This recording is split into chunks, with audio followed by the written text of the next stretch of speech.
المعجم الكبير للطبرانی، میرے محترم ناظرین، جلد نمبر 7،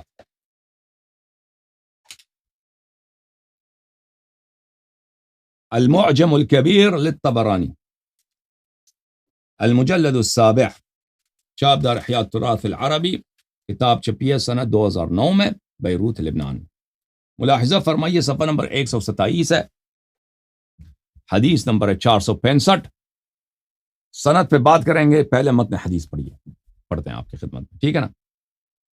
ناصر ابن عاصم اللیثی اپنے والد عاصم اللیثی سے روایت کرتے ہیں، دخلت مسجد المدینہ، رسول پاک صلی اللہ علیہ وسلم کی حیات طیبہ میں مشرف ہوا، مسجد نبی صلی اللہ علیہ وسلم میں گیا۔ فإذا الناس يقولون نعوذ بالله من غضب الله وغضب رسوله صلی اللہ علیہ وسلم، میں نے دیکھا کہ صحابہ کرام ڈرے ہوئے ہیں، صحابہ کرام ڈرے ہوئے ہیں، سہمے ہوئے ہیں، کہتے ہیں ہم اللہ کی پناہ مانگتے ہیں اللہ کی غضب سے، اور اللہ کی پناہ مانگتے ہیں رسول پاک صلی اللہ علیہ وسلم کی غضب سے۔ پتہ کیا چلا میرے محترم کہ یہاں پر اللہ کا بھی غضب ہے، رسول صلی اللہ علیہ وسلم کی بھی غضب ہے، اللہ کی بھی لعنت ہے، رسول صلی اللہ علیہ وسلم کی بھی لعنت، ٹھیک ہے نا۔ اور اسی لیے صحابہ کہتے ہیں کہ ہم اللہ کی پناہ مانگتے ہیں، ٹھیک ہے نا، جھوٹی بات تو نہیں کہتے صحابہ، ٹھیک ہے نا۔ قال قلت ماذا قالوا،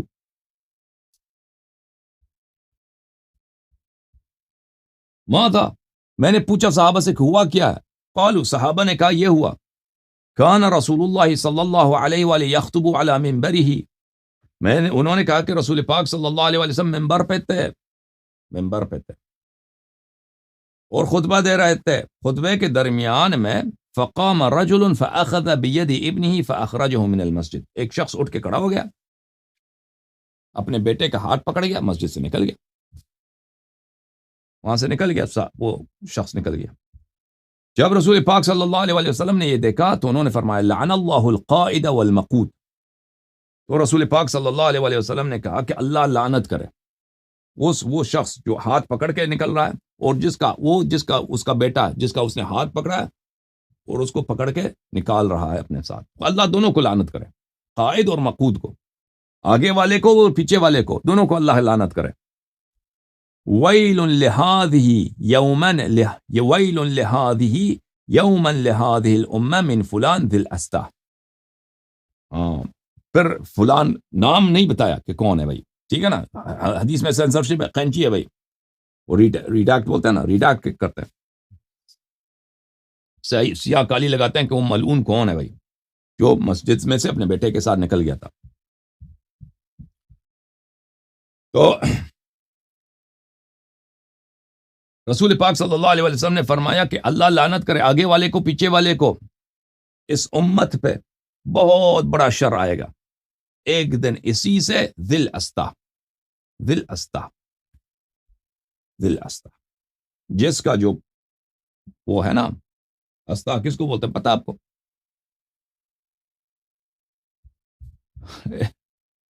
تشریف کو بولتے ہیں، تشریف، یہ تحقیر ہے بھائی، اگر آپ کسی شخص کو اس کی تشریف کا نام لے لینا، وہ عضو جس پہ آپ بیٹھتے ہیں نا، پیچھے والا، اس کا پیچھے والا جو عربی میں صریح لفظ ہے نا، اردو میں صریح لفظ تشریف تو نہیں ہے، صریح لفظ کیا ہے اردو میں؟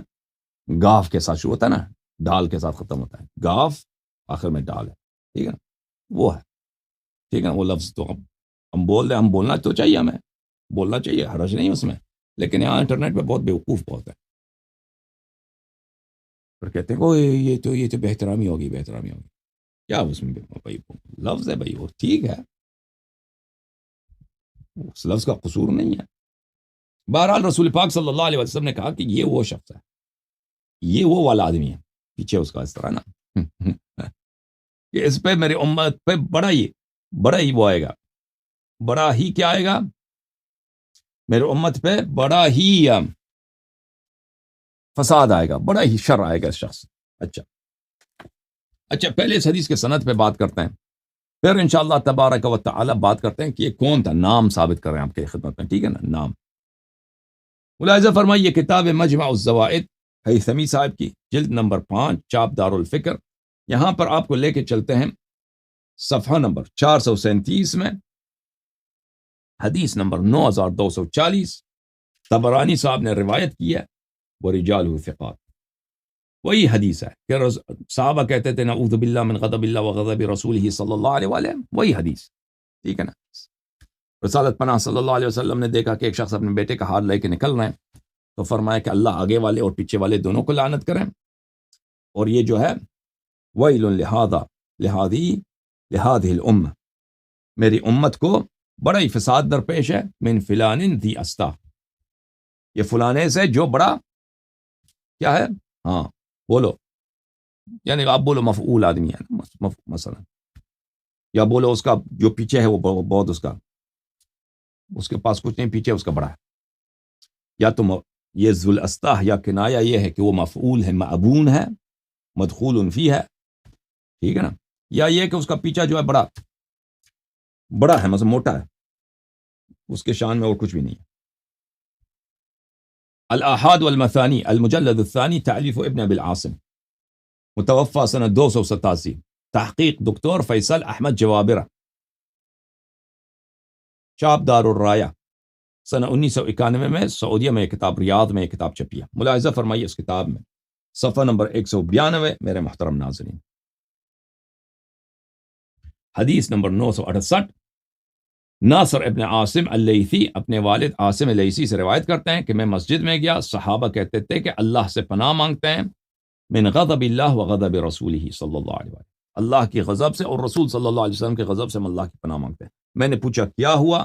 صحابہ نے کیا کہا کہ رسول پاک صلی اللہ علیہ وسلم لعن اللہ القائد والمقود بہ، رسول پاک صلی اللہ علیہ وسلم نے لعنت کیا آگے والے اور پیچھے والے کو. اچھا، پھر اس میں یہ واقعہ نقل نہیں کیا، کہ آدمی وہاں سے نکل گیا تھا ہاتھ پہ اپنے بیٹے کا پکڑ کے، اس میں بھی سینسرشپ اس میں زیادہ ہے اس حدیث میں. اچھا، یہاں پر ڈاکٹر فاصل جوابرہ کہتے ہیں کہ ابن سعد نے اس حدیث کو اپنی کتاب طبقات میں روایت کیا ہے اور دونوں کا نام لے لیا ہے، دونوں کا نام اس نے ذکر کیا ہے. رجالہ کلہم رجال الصحیح، اور ابن سعد کا جو رجال ہے سب بخاری مسلم کے رجال ہیں، ما عدا غسان وہو ثقہ، ایک شخص ہے کہ بخاری مسلم کا نہیں ہے، غسان ہے تو پھر وہ ثقہ ہے، تو پھر حدیث صحیح ہے نا. سب رجال بخاری مسلم کے ہیں، ایک رجل اس میں بخاری مسلم کے نہیں ہے، باقی سب کیا بخاری مسلم کے ہیں، اور وہ جو بخاری مسلم کا نہیں وہ بھی ثقہ ہے. تو وہ کس کتاب میں؟ وہ کتاب ہے طبقات الکبریٰ میں. ہاں، الطبقات الکبریٰ لابن سعد. اچھا، طبقات الکبریٰ میں دیکھتے ہیں کہ کون تھا جس نے ہاتھ پکڑ کے اپنے بیٹے کو نکالا تھا. ہاں، وہ یہ کتاب طبقات الکبریٰ، ابن سعد صاحب کا کتاب الطبقات الکبریٰ، الطبقات الکبریٰ لابن سعد البصری، لمحمد ابن سعد البصری، چاپ دار صادر بیروت، ٹھیک ہے نا. کتاب کب چھپی ہے؟ سن 1998 میں. ملاحظہ فرمائی صفحہ نمبر 78، عاصم ابو نصر ابن عاصم اللیثی، اس کی حدیث یہ ہے میرے محترم ناظرین. تو ڈاکٹر جوابرہ صاحب جو علم حدیث کے پروفیسر ہیں مدینہ منورہ میں، اس نے شہادت دی ہے کہ یہ حدیث صحیح ہے. کس میں؟ طبقات ابن سعد میں، ٹھیک ہے نا. ملاحظہ فرمائیے، ناصر بن عاصم اپنے والد عاصم اللیثی سے روایت کرتے ہیں کہ میں مسجد رسول صلی اللہ علیہ وسلم میں داخل ہوا، واصحاب النبی صلی اللہ علیہ وسلم یقولون نعوذ باللہ من غضب اللہ وغضب رسولہ صلی اللہ علیہ وسلم. صحابہ اکرام سہمے ہوئے ہیں، کہتے ہیں ہم اللہ کی پناہ مانگتے ہیں اللہ کی غضب سے اور رسول صلی اللہ علیہ وسلم کی غضب سے. آئے ہائے ہائے، ٹھیک ہے نا. قلت ما هذا، میں نے پوچھا کیا ہوا؟ قالوا معاویہ مر قبیل اخذ بید ابیہ ورسول اللہ صلی اللہ علیہ وآلہ وسلم علی المنبر. معاویہ یہاں پہ تھا، اس کا ابا بھی یہیں پہ تھا، ابو سفیان. معاویہ اٹھ کے اس نے پکڑ لیا اپنے والد کا ہاتھ اور دونوں مسجد سے نکل گئے. رسول پاک صلی اللہ علیہ وسلم منبر پہ ہیں. اچھا،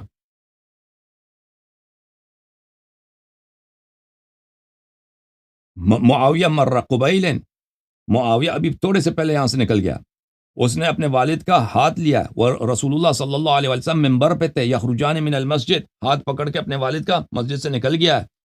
فقال رسول اللہ صلی اللہ علیہ وآلہ وسلم فیہما قولا، تو رسول پاک صلی اللہ علیہ وسلم نے معاویہ اور اس کے والد کے متعلق ایک بات کہا ہے. وہ بات یہاں پہ نہیں لایا، نام لایا، بات نہیں لایا، ٹھیک ہے نا.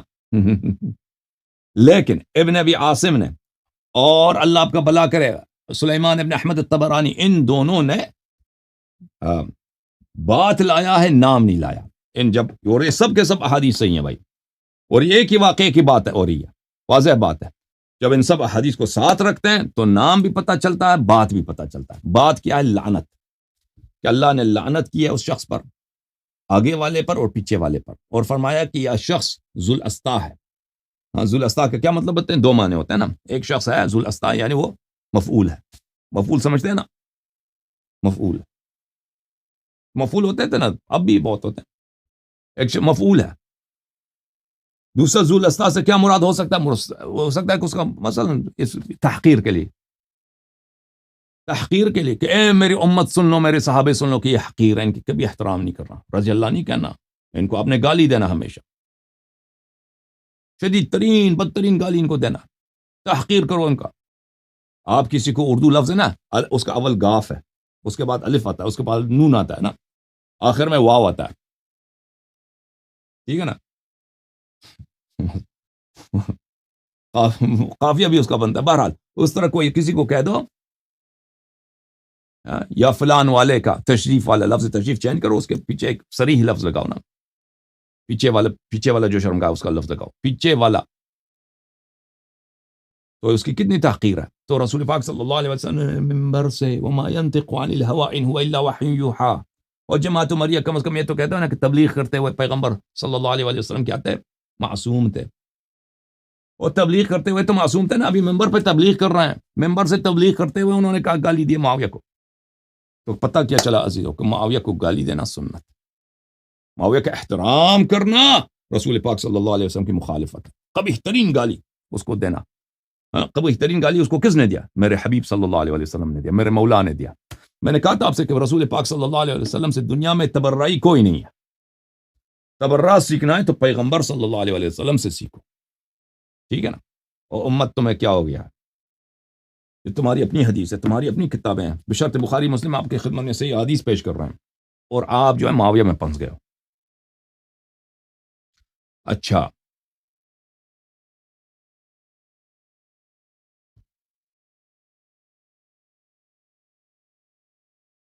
اب جب مفعول کی بات آئی، میں ایک اور مفعول کا آپ کو دکھاؤں، کیونکہ ہمارے دل بڑے جلے نا، مومنین کے دل جلے ہیں، تو مومنین کے دلوں کو کچھ قرار آ جائے۔ یہ کتاب ہے نور القبس المختصر من المقتبس في اخبار النحاة والادباء والشعراء والعلماء، تالیف ابو عبید اللہ محمد ابن عمران المرزبانی، اختصار ابو محاسن یوسف ابن احمد ابن محمود الحافظ الیغموری، نور القبس للیغموری، کتاب نور القبس۔ اچھا، کتاب چھپی ہے سنہ 1964 میں، اور اس کتاب کے محقق ہیں البرٹ ڈیتریش، اور آپ کو پتہ ہے کہ مستشرقین نے بہت ساری کتابوں کی، انہوں نے بالخصوص 20ویں صدی کے آغاز میں بہت ساری کتابوں کی انہوں نے تحقیق کی اور چھاپا ہے، اور اکثر مسلمانوں کی کتابیں انگریزوں نے، یورپینز نے، انہوں نے سیف کیا ہے، یعنی بہت ساری کتابیں ہیں ہماری مسلمانوں کی، چاہے شیعہ چاہے مخالفین کی، بہت سارے نسخے ہیں کہ ان کے مخطوطات سب نسخے ختم ہو گئے تھے، تو ان کے نسخوں کو کس نے محفوظ کیا؟ وہ کہاں پر ہے؟ یا جرمنی کے برلن کے لائبریری میں ہے، یا برٹش لائبریری میں ہے، یا امریکن کانگریس لائبریری میں، ٹھیک ہے نا؟ ان بڑے بڑے لائبریریز میں ان کے نسخے محفوظ ہیں، تو ان کا بڑا خدمت ہے، ان کا احسان ہے، ان کا یہی مغربی طاقتوں کی کہ انہوں نے لائبریریاں نہیں جلائی ان لوگوں نے مسلمانوں کی طرح کہ آ کے لائبریری جلا دیں، کتابیں جلا دیں، نہیں، انہوں نے کتابوں کو محفوظ کیا۔ اچھا، یہاں پر میرے محترم ناظرین صفحہ نمبر، اس کتاب میں آپ کو لے کے چلتے ہیں صفحہ نمبر 183 میں، وہ بات کرتے ہیں کہ کون کون لوگ تھے جو مفعول تھے۔ ان مفعولین میں کون تھا؟ وَكَانَ عُفَّانِ ابن ابی العاص، كان عفان ابن ابی العاص مؤنثا يلعب في الاعراس بالدف۔ عفان کس کا ابو ہے؟ ابو کس کا؟ عفان، ہاں پتہ ہے آپ کو نا، عفان یہ جو تھا مؤنث تھا، یہ مرد تھا، لیکن ہوتا ہے نا جیسے کسرے ہوتے ہیں اس طرح، یہ جو ہے یہ وہ کیا بولتے ہیں اس کو، وہ چیز ہے نا گول سی ہے، عورتیں اس کو بجاتی ہیں شادی وغیرہ میں. کیا بولتے ہیں لفظ بھول گیا, بہرحال آپ لوگ جانتے ہو, ٹھیک ہے نا. تو وہ اس کے ہاتھ میں ہوتا تھا, گونڈے اس کو لے کے آتے تھے کہ بھئی آج ہمارا یہاں پہ کچھ ہو رہا ہے, محفل ہے, آ جاؤ. تو اس کو لے کے آتے تھے, اس کے ہاتھ میں دیتے تھے, یہ بھئی عثمان صاحب کے والد گرامی, یہ پکڑ کے اس کو وہی بجاتے تھے, اس کو کچھ پیسہ ویسا دیتے تھے. بولے وَمِثْلُهُ الحکم ابن بالعاص, اور اس کا بھائی بھی تھا نا حکم, عثمان کا چچا. یہ دونوں بھائی جو تھے مؤنث تھے. اوکے, اور پھر وہ ذکر کرتا ہے بہت ساروں کا. انہی لوگوں میں سے جو مؤنث تھے, جو مفعول تھے, محمد ابن القاسم ابن محمد ابن الحکم. ہاں کیا بھائی, ابن الحکم محمد ابن القاسم, جس نے سندھ فتح کیا تھا نا, کہتے ہیں سندھ فتح, وہ بھی مفعول تھا, بہت مشہور تھا, وہ مستوح تھا, مفتوح یعنی اس کا بڑا, اس میں اس کی حاجت تھی اس کو.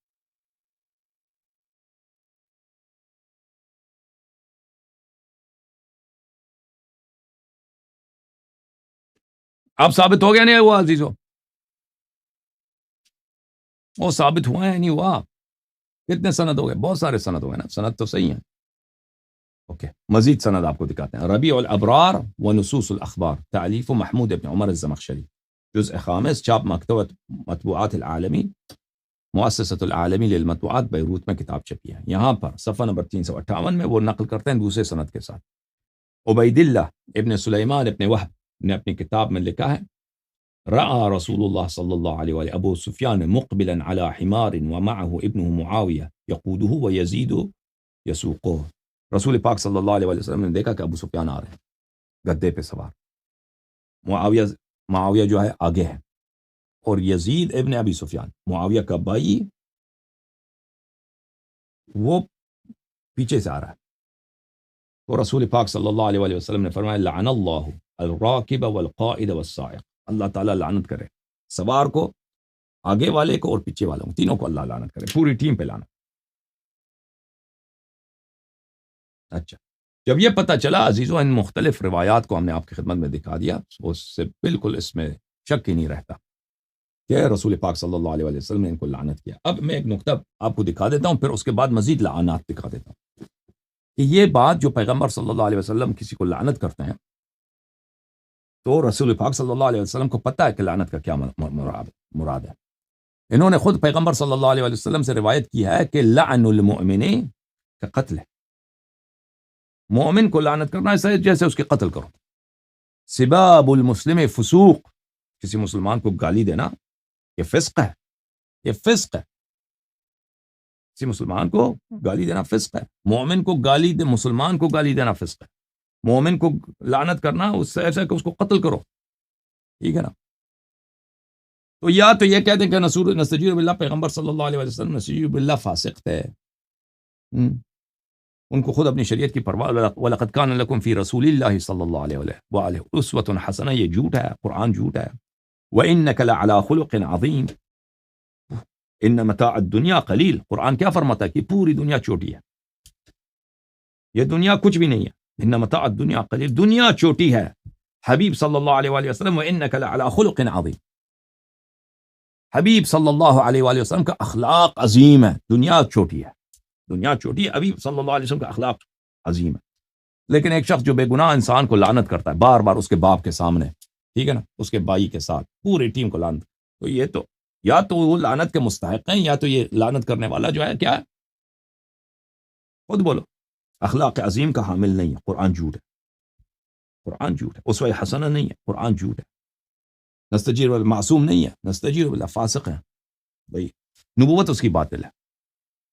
تمہارے پاس دو راستے ہیں جماعت عمریہ, یا تو تم بولو کہ واقعاً معاویہ لعنت کا مستحق ہے اور گالی کا بھی مستحق ہے.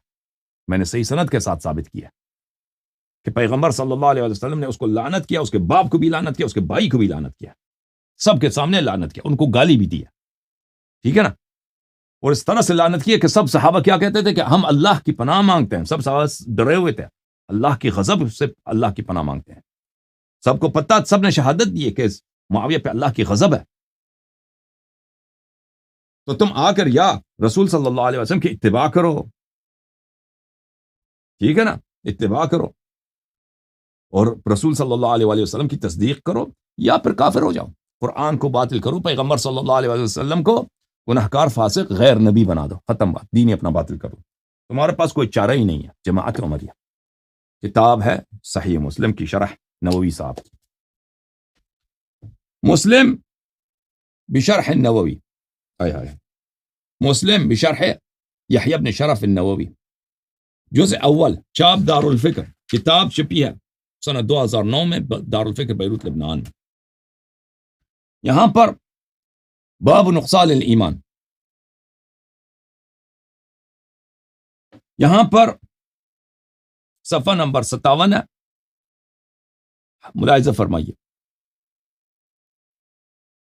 نووی صاحب نقل کرتے ہیں وقد قال صلی اللہ علیہ وآلہ لعن المؤمن قتلہ. نووی صاحب کہتے ہیں مسلم کے سب سے بہترین شرح یہی ہے، نووی کی شرح کہ رسول پاک صلی اللہ علیہ وآلہ وسلم، اور بہت بڑے محدث ہیں یہ نووی، بہت بڑے مجتہد بھی ہیں، مفتی بھی ہیں.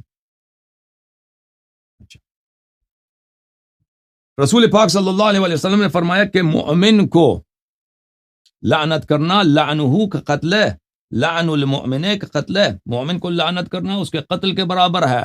ہائے ہائے ہائے. پھر کہہ دو نا معاویہ مومن ہے یا نہیں ہے. اگر اس کو مومن بناتے ہو نا تو پھر رسول صلی اللہ علیہ وسلم کو تم فاسق بناتے ہو. اور پھر تم نے بخاری میں روایت کیا، بخاری کی حدیث ہے کہ سباب المسلم فسوق، مسلمان کو گالی دینا فسق ہے. اگر معاویہ مسلمان ہے تو پھر نبی صلی اللہ علیہ وسلم تم نے نبی صلی اللہ علیہ وسلم کو فاسق بنا دیا ہے، جماعت عمریہ. تو پتہ چلا کہ معاویہ نہ مومن ہے نہ مسلم ہے. اچھا، اس کی مزید دلیل واتفق العلماء على تحریم اللعن. سب علماء متفق القول ہے کہ معین کا لعن نہیں کیا جا سکتا مگر کہ وہ کافر ہو. لعن معین جائز نہیں ہے. کیا مطلب کہ ایک شخص بعینہ ہی میں کہہ دوں فلانے پہ لعنت، مگر یہ کہ وہ کافر ہو، ٹھیک ہے نا. آپ کہہ دو کہ کذاب پہ لعنت، آپ کہہ دو کہ گناہگار پہ لعنت، آپ کہہ دو فاسق پہ لعنت، مگر جب ایک شخص کو اشارہ کرتے ہوئے، تعیین کرتے ہوئے معین شخص کی لعنت کرتے ہو تو یہ جائز نہیں ہے، کیونکہ یہ صرف کافر کے لیے. واتفق العلماء على تحریم اللعن فإنه في اللغة الابعاد والطرد. لغت میں لعن کا کیا مطلب ہے؟ دور کرنا، طرد کرنا، کسی کو دفع کرنا. وفي الشرع الابعاد من رحمت اللہ، شریعت میں اس کا مطلب ہے کہ اللہ کی رحمت سے دور ہو. فلا يجوز ان يبعد من رحمت اللہ من لا يعرف حاله وخاتمة امره معرفة قطعیہ. بس آپ کسی شخص کو اللہ کی رحمت سے دور نہیں کر سکتے مگر یہ کہ آپ اس شخص کے حال کی عاقبت سے آپ کو قطعی یقینی معرفت نہ ہو. ہو سکتا ہے کہ یہ توبہ کرے، ٹھیک ہے نا، ابھی اس نے آپ کے پیسے چوری کیا، آپ اس کو لعنت نہیں کر سکتے، ٹھیک ہے نا. تو کیونکہ ہو سکتا ہے کہ یہ کیا کرے، توبہ کرے. ہو سکتا ہے کہ یہ بھائی بعد میں آپ کے پیسے واپس کر دیں، ٹھیک ہے نا. ابھی آپ نے دیکھا کہ اس نے جھوٹ بولا، ہو سکتا ہے کل یہ بہت اچھا آدمی بن جائے، پھر آخر زندگی تک بہت عابد زاہد بنے. تو آپ کو تو یقین کہ نہیں ہے کہ یہ بھائی اس کے عاقبت جو ہے جہنم میں ہے، کہ آپ اس کو لعنت کر رہے ہیں. فلہذا قالوا لا يجوز لعن احد بعینہ مسلما کان او کافرا او دابہ. انہوں نے علماء نے اجماعاً کہا ہے کہ واحد بعینہ معین کا آپ لعنت نہیں کر سکتے، چاہے وہ مسلمان ہے، چاہے کافر ہے، چاہے جانور ہے، کیونکہ جانور بھی جو ہے عاقبت میں کیا ہوتے ہیں؟ معشور ہوتے ہیں. تو آپ کا یہ کیا کہہ رہے ہیں؟ کافر کا بھی بعین ہی لعنت نہیں کر سکتے، کیونکہ کافر بھی مسلمان بن سکتا ہے. بھائی وہ کل مسلمان ہو جائے گا، آپ نے لعنت کیا اس کو.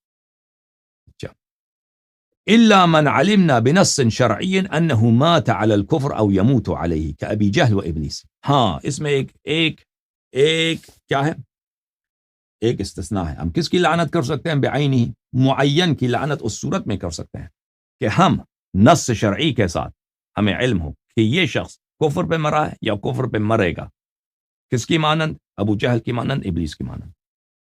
ابلیس مرے گا کفر پر، یہ کبھی توبہ نہیں کرے گا، یہ ہمیں پتہ ہے قرآن سے، ٹھیک ہے نا، کبھی توبہ نہیں کرے گا. ابو جہل کفر پہ مرا. ایسے صرف ایسے لوگوں کی آپ آپ لعنت کر سکتے ہیں بعینہ معین کا صرف اسی طرح سے لعنت کر سکتے ہیں، ٹھیک ہے نا، ٹھیک. لیکن اگر ایک شخص توبہ کر سکتا ہے، اچھا بن سکتا ہے، آپ کو ہمیں پتہ بھی نہیں کہ کرے گا نہیں، لعنت نہیں کر سکتے، تو اس نے یہ کہا.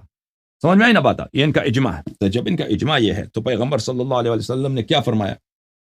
میرے محترم ناظرین، رسول حبیب صلی اللہ علیہ وآلہ وسلم نے کیا کام کیا؟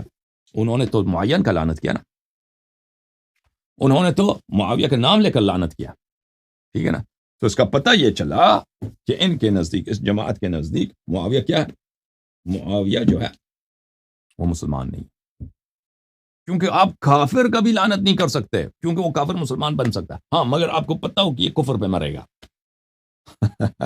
یا کفر پہ مرا ہے. تو رسول پاک صلی اللہ علیہ وآلہ وسلم نے جب ان کو لعنت کیا تو ان کو پتہ ہے کہ یہ مسلمان ہے ہی نہیں، یہ جھوٹ بولتے ہیں مسلمان، اور یہ مسلمان اسلام پہ نہیں مریں گے، ٹھیک ہے نا. اور اس کی حدیث آئے گی، عمار ابن یاسر کی صحیح حدیث آئے گی کہ انہوں نے فرمایا کہ ما اسلموا ولکن استسلموا، کہ طلقاء جو ہیں معاویہ اور اس کے والد ابو سفیان، ہند، یہ لوگ کبھی اسلام نہیں لائے.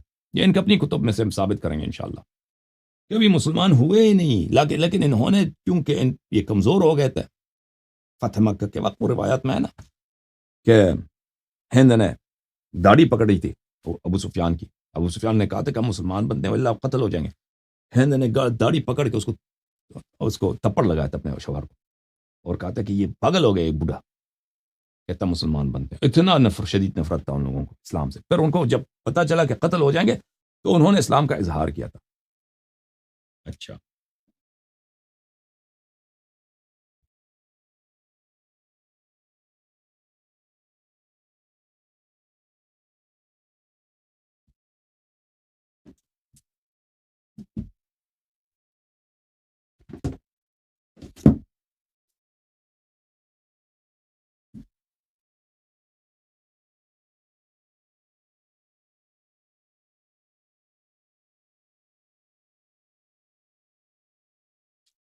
ایک اور حدیث ملاحظہ فرمائی. آپ کو یاد ہے کہ اس بحث کے شروع میں نے آپ کو دکھا دیا میں نے اقوال دکھا دیے بڑے علماء کے کہ کتاب انصاب الاشراف غایت اعتبار میں ہے. تو بری بات نہیں ہے کہ میں پھر ایک مزید آپ کو کچھ حوالے دکھاؤں انصاب الاشراف کی. انصاب الاشراف کی جو ہے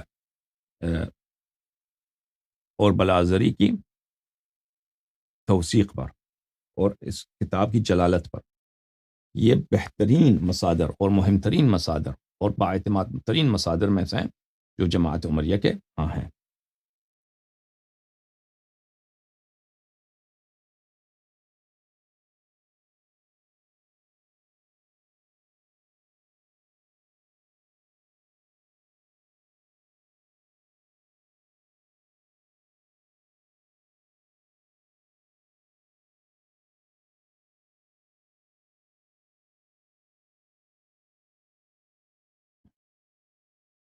میرے محترم ناظرین، یہ کتاب ہے الشافی فی الامامہ تالیف الشریف المرتضی، شریف مرتضیٰ کی کتاب الشافی، اور ان کی وفات ہے سنہ 436.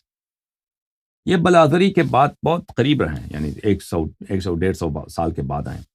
یہ اس کتاب کی جلد نمبر ہے 3، چاپ مؤسسۃ الصادق. یہ شیعوں کی کتاب ہے، یہ مخالفت کی کتاب نہیں ہے. اپنی کتاب الشافی میں صفحہ نمبر 240 جلد نمبر 3 میں وہ فرماتے ہیں احمد ابن یحییٰ ابن جابر البلاذری وحاله في الثقة عند العامة وہ کتنے ثقہ ہیں مخالفین کے ہاں، سب کو معلوم ہے. والبعد عن مقاربة الشیعہ والضبط لما يرويه معروف، اور اس بات سے کہ وہ شیعوں سے دور ہیں، وہ شیعہ نہیں ہیں، شیعوں سے ان کا کوئی کام ہی نہیں ہے، وہ کبھی شیعہ نہیں رہے ہیں، وہ شیعوں سے ان کا کوئی علاقہ ہی نہیں ہے، کوئی واسطہ ہی نہیں ہے. اور یہ کہ وہ ضابط ہیں، جو روایت کرتے ہیں ضبط کے ساتھ روایت کرتے ہیں، بڑے محقق ہیں، یہ سب کو پتہ ہے. پھر وہ اسی کتاب میں جلد نمبر 4 میں، یہ کتاب الشافی فی الامامہ جلد نمبر 4، چاپ مؤسسۃ الصادق علیہ السلام میں، کتاب چھپی ہے سنہ 1987 میں، اس میں صفحہ نمبر 147 میں بھی یہی فرماتے ہیں وقد روى البلاذري في تاريخه وهو معروف الثقة ومعروف الثقة والضبط وبریء من مماثلة الشیعة ومقاربتهم.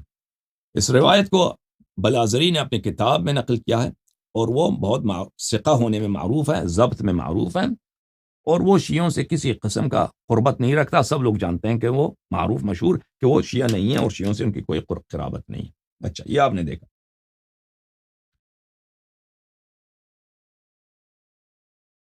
یہ کتاب بغیت الطلب فی تاریخ الحلب، تالیف ابن العدیم، کمال الدین عمر ابن احمد ابی جرادہ کی کتاب ہے، الجزء الثالث، چاپ دار الفکر.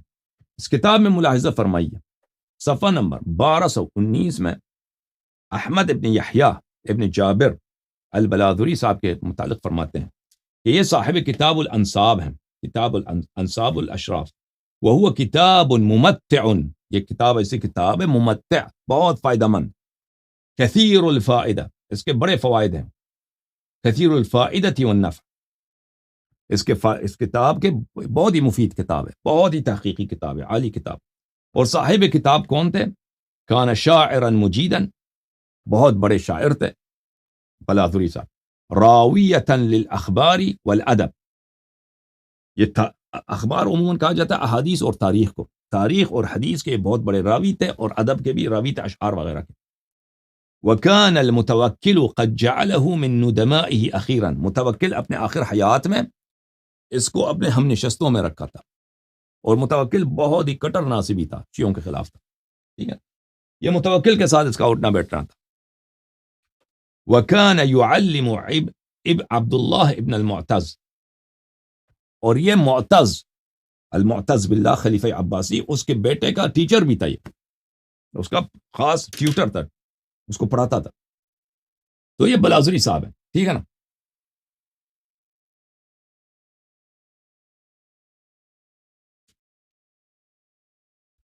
میرے محترم ناظرین، کتاب ہے انصاب الاشراف.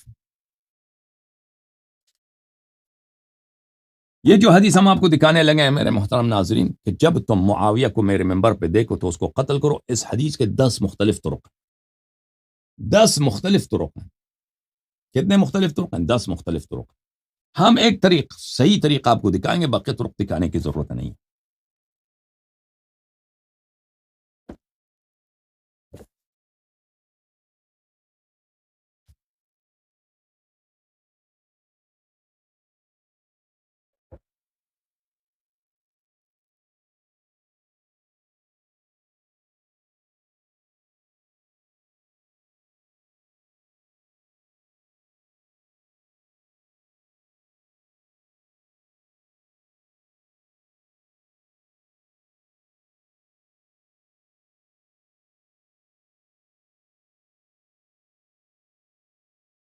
کتاب انصاب الاشراف،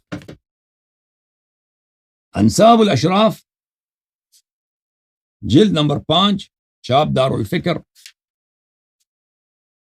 بیروت میں کتاب چھپی ہے، صفحہ نمبر 136. حدیث ملاحظہ فرمائیں. حدثنا یوسف بن موسیٰ وابو موسیٰ اسحاق الفروی قال حدثنا جریر بن عبد الحمید حدثنا اسماعیل والاعمش عن الحسن قال رسول اللہ صلی اللہ علیہ وآلہ. حسن بصری نے کہا کہ رسول پاک صلی اللہ علیہ وآلہ وسلم نے فرمایا.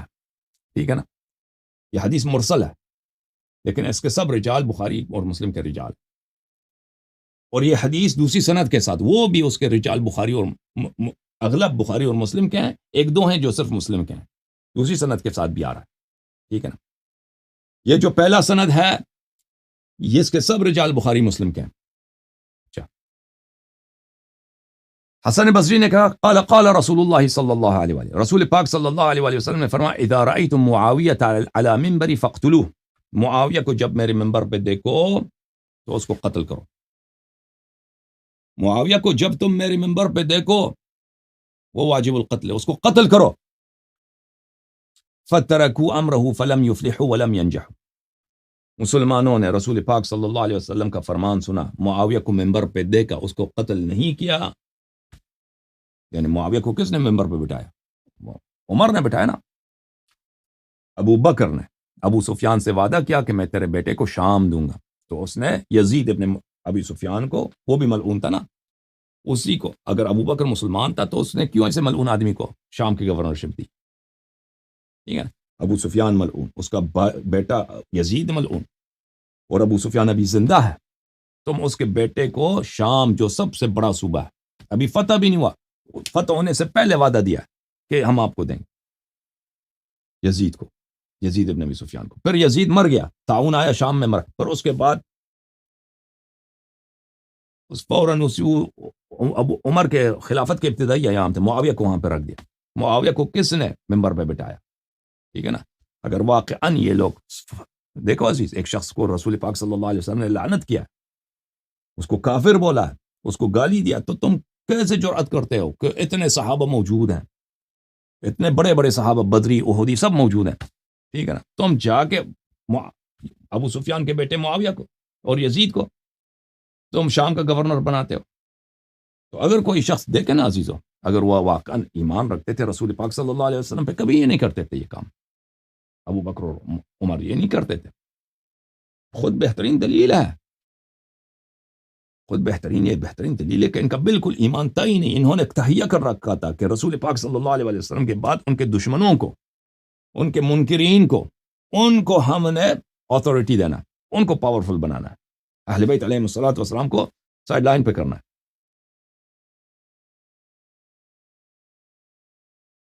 اچھا، حدیث کیا ہے میرے محترم ناظرین؟ سند کیا ہے؟ یوسف ابن موسیٰ اور ابو موسیٰ دونوں روایت کرتے ہیں جریر سے، جریر روایت کرتے ہیں اسماعیل اور اعمش سے، حسن سے، ٹھیک ہے نا۔ یہ سند میں آپ کو دکھاتا ہوں بخاری میں، یہ سند آپ کو دکھاتے ہیں کس کتاب میں؟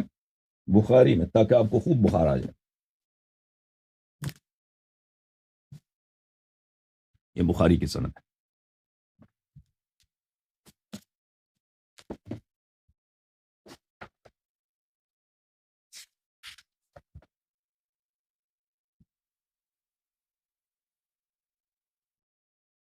ملاحظہ کریں، ایک دفعہ پھر میں آپ کو دکھاتا ہوں سند۔ یہ کتاب ہے انصاب الاشراف، سند کیا ہے؟ یوسف ابن موسیٰ اور ابو موسیٰ، یعنی ابو موسیٰ نہ بھی ہو تو کوئی فرق نہیں ہے، وہ جریر سے، جریر اسماعیل سے اور اعمش سے، یعنی اسماعیل نہ بھی ہو تو کوئی فرق نہیں پڑتا۔ ملاحظہ فرمائی، اور حسن بصری تو ہے رجال بخاری مسلم میں سے، تو ملاحظہ فرمائیے عزیزو، کتاب بخاری، بلکہ یہ کرتے ہیں بخاری چاپ دار احیاء التراث العربی، چھپی ہے کتاب سنہ 2001 میں، ملاحظہ فرمائی، حدیث صفحہ نمبر 1161، حدیث نمبر 6530، ملاحظہ فرمائی سند، حدثنا یوسف ابن موسیٰ حدثنا جریر عن الاعمش، وہ حدیث سند کیا؟ یہ انصاب الاشراف کی سند کیا؟ انصاب الاشراف، حدثنا یوسف ابن موسیٰ حدثنا جریر حدثنا اعمش، ٹھیک ہے نا، سند ہے بخاری کی کہ نہیں؟ صرف اس میں ارسال ہے، کوئی بات نہیں، ارسال جو ہے ارسال ہے، پرانے زمانے میں سب احادیث مرسل ہوتے تھے، کوئی فرق نہیں پڑتا۔ ہم دوسری سند کے ساتھ اس کو دکھائیں گے۔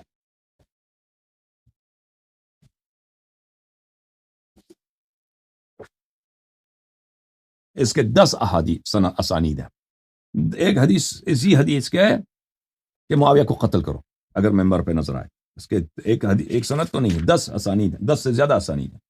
دوسرا سند وہ سب بشرط رجال اس کے بخاری مسلم کے ہیں، سوائے ایک دو کے جو صرف مسلم کے ہیں۔ ملاحظہ فرمائیے کتاب انصاب الاشراف، جلد نمبر 5، چاپ دار الفکر، صفحہ نمبر 136، بلے حدثنا اسحاق ابن ابی اسرائیل، یہ اسحاق ابن ابی اسرائیل جو ہے یہ مسلم کے رجال میں سے اور بخاری کا نہیں، کوئی فرق نہیں پڑتا۔ و ابو صالح الفراء الانطاکی، یہ دونوں نے مل کے نقل کیا، تو ابو صالح کی اگر ہم توثیق بھی نہ کریں تو کوئی فرق نہیں پڑتا، کیونکہ ان دونوں نے روایت کیا۔ حدثنا حجاج ابن محمد، رجال بخاری مسلم میں سے، حدثنا حماد ابن سلمہ، رجال بخاری مسلم میں سے، حدثنا علی ابن زید ابن جدعان، رجال بخاری اور مسلم میں سے ہیں، لیکن بخاری نے تعلیقات میں نقل کیا، مسلم میں اصول میں نقل کیا۔ ان ابی نضرہ، ابو نضرہ سے روایت کی، یہ بھی بخاری مسلم کے ہیں۔ ان ابی سعید الخدری، انہوں نے ابو سعید خدری رضی اللہ تعالیٰ عنہ سے نقل کی۔ یہ سند کیا ہے؟ سند بخاری مسلم کی سند ہے. ان رجلا من الانصار اراد قتل معاویہ، ایک شخص تھا انصار میں سے، اس نے کہا کہ میں معاویہ کو قتل کرتا ہوں، معاویہ کو مار دیتا ہوں، جہنم حاصل کرتا ہوں. فقلنا له لا تسل السيف في عهد عمر. عمر کا زمانہ ہم نے کہا عمر خلیفہ ہے، اس کی اجازت کے بغیر تلوار نہ نکالنا، اس کو قتل نہ کرنا. عمر سے اجازت لیتے ہیں پہلے. عمر کیا اجازت دے گا؟ اس نے خود اس کو گورنر بنایا. عجیب بات ہے. حتی تکتب الیہ، عمر کی خط لکھو، اس سے اجازت مانگو. قال انی سمعت رسول اللہ صلی اللہ علیہ وآلہ وسلم لم يقول اذا رأيتم معاویہ یخطب علی الاعواد فاقتلوه. ابو سعید خدری نے کہا کہ میں نے رسول پاک صلی اللہ علیہ وآلہ وسلم سے سنا کہ یا اس انصاری نے کہا یا ابو سعید نے کہا، بہرحال کہ میں نے خود رسول پاک صلی اللہ علیہ وآلہ وسلم سے سنا کہ تم جب معاویہ کو لکڑوں پہ دیکھو، لکڑ پہ دیکھو یعنی میرے ممبر پہ دیکھو، تو اس کو قتل کرو. وَنَحْنُ سَمِعْنَاهُ وَلَكِنْ لَا نَفْعَلْ حَتَّى نَكْتُبَ إِلَىٰ عُمَرَ، ہم نے سنا ہے لیکن ہم یہ کام نہیں کریں گے، عمر سے اجازت لیں گے. فَكَتَبُوا إِلَيْهِ فَلَمْ يَأْتِهِ جَوَابٌ الْكِتَابِ حَتَّى مَاتَ. انہوں نے خط لکھا عمر کو اور جواب کے خط نہیں آیا، اور پھر عمر قتل ہو گئے، پھر جواب خط بیکار ہو گیا. اچھا، یہ حدیث ملاحظہ فرمائیے. حدثني خلف ابن هشام البزاز حدثنا ابو عوانہ عن الاعمش عن سالم بن ابی الجعد.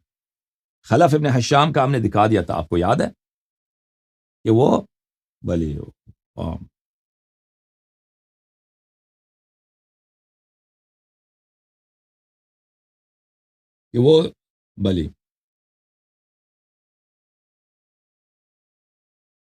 کہ وہ ثقہ ہے، بلکہ دوبارہ دکھا دیتے ہیں اس کو، کوئی بات نہیں، بلکہ ثقہ سے بھی زیادہ وہ.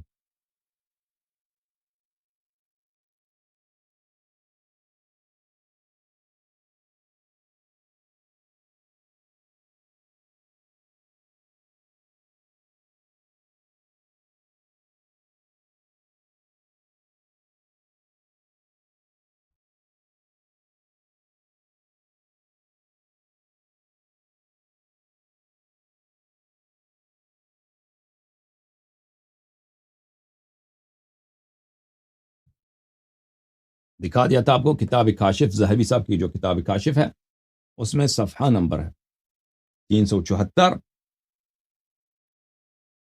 بھلے یہ خلف ابن ہشام البزاز ہے، خلف ابن ہشام البزاز یہ ہے بھائی، یہ 1404 جو ہے. بھلے اس سے مسلم نے بھی روایت کیا، ٹھیک ہے نا.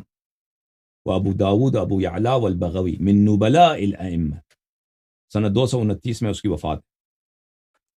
وہ شریف ائمہ حدیث، نبیل یعنی شریف، نبیل نہایت ہی کریم، بہت ہی قابل احترام علماء حدیث میں سے. اچھا تو ملاحظہ فرمائیے، انصاب الاشراف صفحہ نمبر 136 جلد نمبر 5. حدثني خلف ابن هشام البزاز حدثنا ابو عوانہ عن الاعمش عن سالم بن ابی الجعد. اس نے ابو عوانہ سے، عامش سے کس نے؟ عامش نے سالم بن ابی الجعد نے روایت کی ہے. یہ عزیزو یہ بخاری کی سند ہے. یہ کس کی سند ہے؟ یہ بخاری کی سند ہے. کیسے بخاری کی سند ہے؟ میں دکھاتا ہوں بخاری کہاں گیا.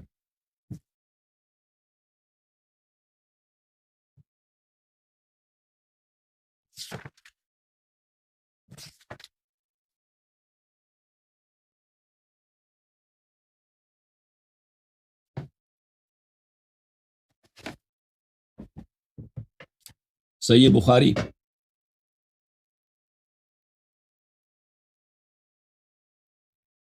صحیح البخاری حدیث نمبر 267 کتاب الغسل، یہاں پر ملاحظہ فرمائیے حدیث نمبر 267. حدثنا ابو عوانہ حدثنا اعمش عن سالم ابن ابی الجعد.